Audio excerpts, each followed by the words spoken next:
What's going on, everybody? Flexoma 103 here.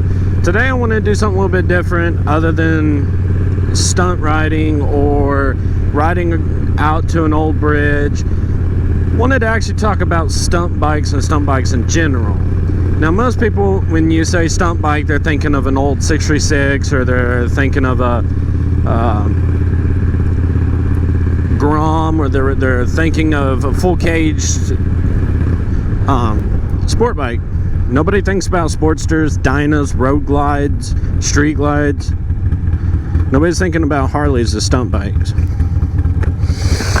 Are Harleys a good stunt bike compared to, say, an R6? It's a yes and no answer, I guess. Yes, they are just as good. They've got the torque. I think the reason why people exclude Harleys so fast and don't think about them are because their weight. Harleys are a heavier bike. I mean, Dynas are 500 plus pounds. You know, baggers are 800 plus. Whereas an R6, you know, it's, you know, what, 400? But there's things that you need to do to your bike prior to actually stunt riding. Any motorcycle you get is going to be fairly expensive. So you want to protect the motorcycle as much as you can. Let's talk about some things that you should probably buy for your motorcycle or for your Harley Davidson if you plan to stunt ride it. You just got your Harley Davidson, Sportster, Bagger, Dyna, whatever. You're going to want to get you dual disc front brake setup. So most of your Dynas, all your Sportsters, you're going to only get one front caliper and one front rotor. You want two. You want more stopping power. Second thing you should look into getting is a crash bar. Get you an engine guard to protect your tank. Don't get a small little baby mustache one that looks real nice, they do, but that aren't going to protect your tank. Get you a nice big one. Bung King's got some that also have sliders at the bottom. Getting nitrogen piggyback reservoir shocks, another good strong shout that you should do. Getting you some rear sliders that mount to your top shock bolt, very important too. Bung King actually makes a set specifically for Sportsters and Dynas.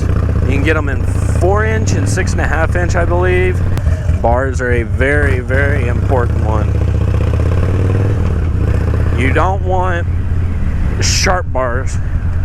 Alright, a lot of people like to run Factory 47 and LA Chopper bars on their baggers. Big meat hooks.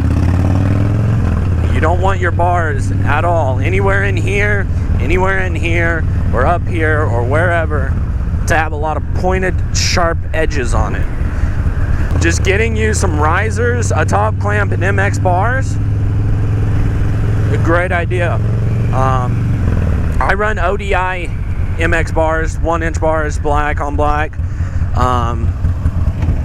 just because they're fairly cheap. So if I bend them, I'm out like $100 and I'm buying new ones, and I got nothing to worry about. And then brings us to our fifth point of the day: exhaust. Why do so many stunt riders run 2-into-1 exhausts? Is it a performance thing? Is it a sound thing? Is it a look thing? Is it just a choice, or is it a status thing? It all comes down to where that exhaust sits. If you're running a stage 1 on your bike, so you've got a high flow breather and you've got some sort of aftermarket exhaust, you've got more than plenty for the stunt bike. I run a Trask Assault 2-into-1 with just the high flow 103 high output breather. But I do have a stage 2. I've got the power cams in this bike, so it really starts to come alive higher in the RPMs. The biggest things are going to be crash guard or engine guard, sliders, suspension, and getting a set of bars that are comfortable at riding height, but you can still also lean forward and get your weight over that tank in the front wheel and get as much weight off that rear wheel as possible. Big misconceptions: people say if you got a stunt bike you have to be chain drive. That's not true unless you're doing wheelies. If you're going to wheelie the bike, you're going to need chain drive. The belt's just not going to hold up to the weight.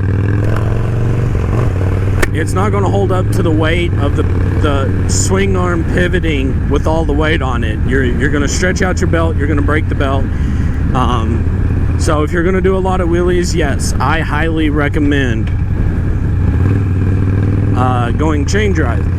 Another big misconception that a lot of people have: you need Barnett throwout clutch, you need this clutch, you need that clutch. You can stunt ride on a stock clutch. Alright, Harley Davidson clutches are very durable and they're soaked in oil like 99% of other motorcycles clutches are. So you're not going to burn up your clutch very easily. The way you're going to burn up your clutch is going to come less to what clutch you have and more so tires. Tires are a big thing. All right, if you're running a Pirelli Night Dragon or a Shinko SR 777, you're going to have a tire that grips extremely well, and you're going to be trying to do what the tire is designed not to do, which is slip. If you want to do wheelies all day, every day, a Pirelli Night Dragon, a Shinko SR 777, they're the top two gripping tires. Shinkos are one of the cheaper tires. That'd be a tire you'd go for. If you're wanting to do burnouts, you're wanting to drift, you're wanting to, do donuts and go crazy, you're going to want a Dunlop. You're going to want to... Personally, I run a Shinko 777 reflector tire in the front, and I run the Dunlop rear tires. I hear this a lot. Especially when I tell people I stunt ride, where they ask, well, what type of bars are too tall of bars? When do you know your bars are too tall? Well, that one's actually rather a simple answer.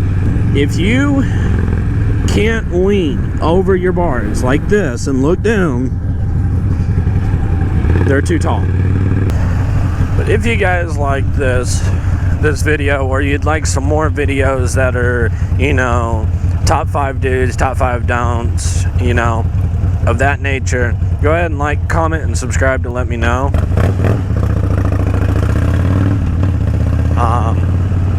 And I'll do some more.